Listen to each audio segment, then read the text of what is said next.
Дістатися до Ніжина та Прилук вже з цього місяця стане комфортніше. Поточний середній ремонт дороги Р-67 Чернігів-Ніжин-Прилуки-Пирятин, що на ділянці Ніжин-Прилуки, добігає кінця. Вартість проєкту – майже 1,5 мільярда гривень. Розрахований він на 2 роки. Реконструкція цього автошляху загальною протяжністю 75 кілометрів розпочалася ще влітку 2020 року в рамках державної програми «Велике будівництво». Торік були проведені основні роботи з покриттям протяжністю 50 кілометрів на ділянці від Прилук до Ніжина. Нині виконується другий етап робіт. Оновлюють об'їзну Ніжина, відрізок в 25 кілометрів. Наразі тут укладають фінішний шар асфальтобетонного покриття.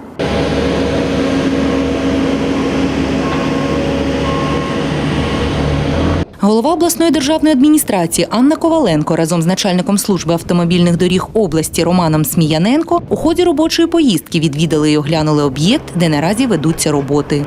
Шар за шаром вибудовується така конструкція, але вона сьогодні може фактично витримувати ці навантаження важковаговиків, які сьогодні потребує наша область, тому що вони часто рухаються цими дорогами і руйнують їх. Я сподіваюся, що цей шар зможе витримати. У нас є гарантійні зобов'язання від підрядника 5 років, а якщо щось трапиться з покриттям, то він за свій кошт буде це виправляти. Окрім облаштування сучасної дорожньої інфраструктури, проєкт також передбачає встановлення енергозберігаючого освітлення та відеокамер у населених пунктах, укріплення узбіччя, облаштування зупинок, оновлення 7 мостових переходів. Для нас важливо, що це зшиває не тільки наші районні центри, але й зшиває, фактично дозволяє виходити на країни Балтії такими ось комфортними шляхами нашому бізнесу місцевому.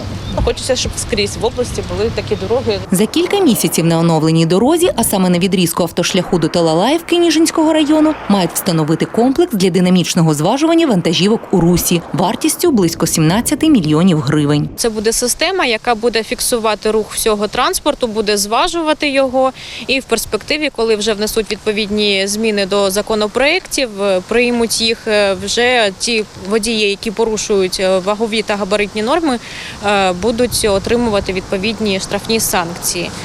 Це міра необхідна для того, аби під час будівництва доріг також вживалися якісь заходи, аби їх зберегти. Подібний комплекс вже функціонує на трасі М-01 біля Кіпців, де вже з березня цього року проводиться зважування вантажівок. Цьогоріч оновлення доріг заплановане й на інших ділянках. Наразі оголошені тендери на ремонт дороги Р-67 Чернігів-Ніжин та від Прилук до межі з Полтавською областю.